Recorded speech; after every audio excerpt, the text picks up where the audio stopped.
Bonjour et bienvenue pour cette insaisissable review. Après l'anime, c'est au tour du manga avec le chapitre 69 qui est très floral.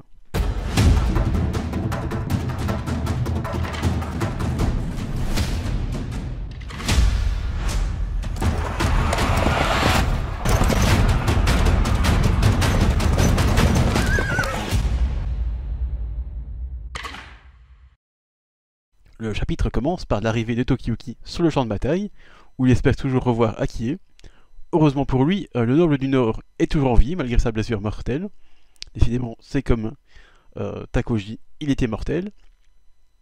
Mais cela dit, étonnamment, Yusei Matsui nous propose en fait un petit flashback sur Matsuhime, qui semble être l'assistante d'Akie. En tout cas, c'est elle qui lui donne ses armes, qui le maquille. Enfin, en tout cas, voilà. C'est peut-être pas l'assistante, c'est peut-être pas le mot, mais bref, c'est comme ça que je le décris. Et on apprend donc que c'est son origine et le fait qu'elle est en fait muette. C'est cocasse parce que je n'ai jamais remarqué. Bon, après, on ne la voit pas beaucoup, mais bon, c'est vrai que voilà. Si le Yusei Matsui n'aurait pas dit, je ne l'aurais jamais su. Mais après ça, on voit là encore la noblesse de cœur d'Akie de recueillir cette ancienne chanteuse qui a perdu la voix. Parce qu'effectivement, une chanteuse qui perd la voix, mais du coup, elle peut plus faire grand chose. Mais voilà, heureusement qu'elle est tombée sur Akie. Ce flashback me fait aussi penser que Matsuhime va mourir avec Akie, car Yusei Matsui est spécialiste pour faire des flashbacks avant la mort d'un personnage récurrent. Là, on l'a vu dans tout le manga, donc c'est clair. Ensuite, alors que Tokiyuki s'apprête à reprendre l'attaque pour briser l'encerclement d'Akie, ce dernier lui tire une flèche sertie de sa parure de cheveux en guise de cadeau d'adieu et l'enjoint ensuite de fuir. Tokiyuki finit alors par accepter et bat finalement retraite avec ce qui lui reste de soldats, non sans dire un dernier adieu à Akie. Ce dernier décide alors de partir comme il vivait, avec flamboyance. En effet, il décoche une ultime flèche qui, militairement parlant, n'a aucun impact, parce qu'elle fleurit juste le champ de bataille, donc on est d'accord que c'est pas avec ça qu'il va gagner. Mais en même temps, c'est joli, et ça accompagne la fuite de Tokiyuki, alors qui profite ainsi, une dernière fois, de l'amour des fleurs d'Akie. Donc c'est très poétique, c'est très joli, et c'est flamboyant, comme il disait aussi. Donc franchement, c'est tout à fait Akie de faire ça, quoi. Akie, justement, meurt alors, cette fois-ci, je vais presque dire enfin, parce que bon, ça fait comme un moment qu'il est comme très mortellement blessé, donc enfin, et oui et non, parce que bon, c'est triste, mais vous comprenez ce que je veux dire. Mais il meurt dans une double page très florale, dramatiquement magnifique, sans oublier la petite touche d'humour où Akie promet de défoncer ses compagnons s'ils faiblissent. Encore une fois, Yusei Matsui fait ça parfaitement.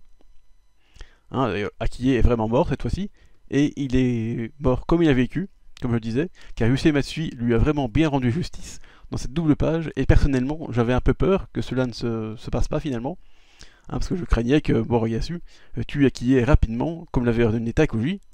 Mais j'ai autant sous-estimé Akie que Yusei Matsui là-dessus.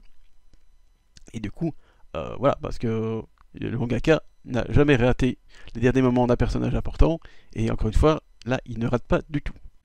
Alors, est-ce que la mort d'Akie est une redondance de la mort de Yorishige il y a plus de 50 chapitres?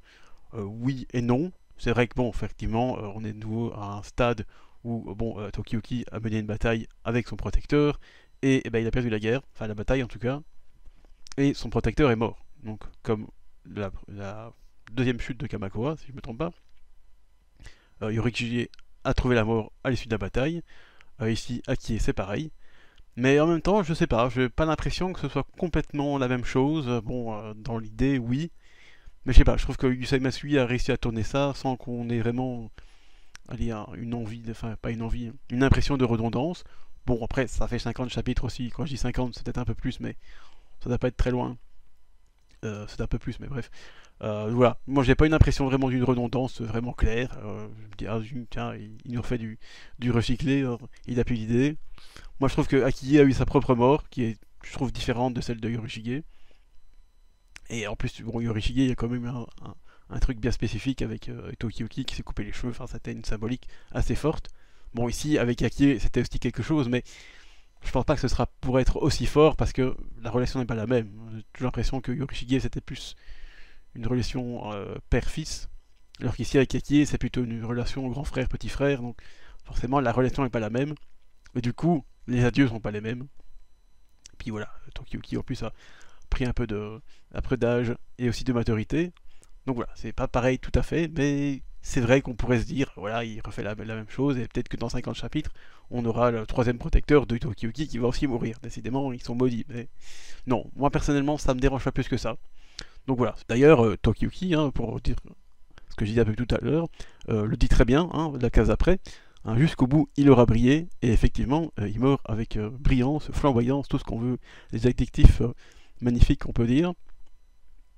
Et je trouve que c'est une belle phrase venant de Tokiyuki. Hein, en plus, une belle phrase d'adieu, parce que, bon, forcément, ils vont plus se revoir. Donc, encore une fois, Yusei Matsui réussit la parfaite fin pour Akie.